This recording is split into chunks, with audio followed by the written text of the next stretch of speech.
your musical I do the pleasure, same thing. if I could just fix this plastic radio. Ladies and gentlemen, Tuwing umaga, halos isang oras akong naiipit sa traffic sa Davao. Lahat tayo gusto ng maayos na daan, but what if the real problem isn't traffic, kundi korupsyon sa likod ng mga proyekto?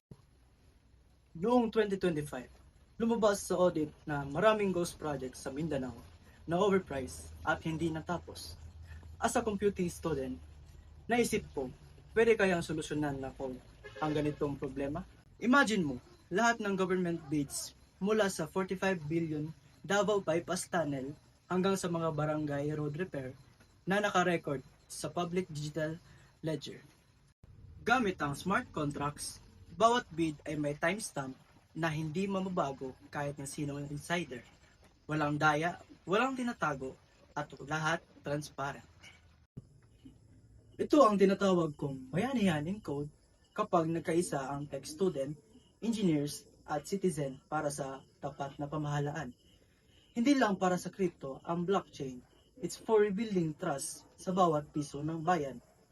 Ang kinabukasan ng Davao hindi dapat nakasandal sa corruption, dapat nakasulat sa code. Let's chain block corruption one transaction at a time. Salamat.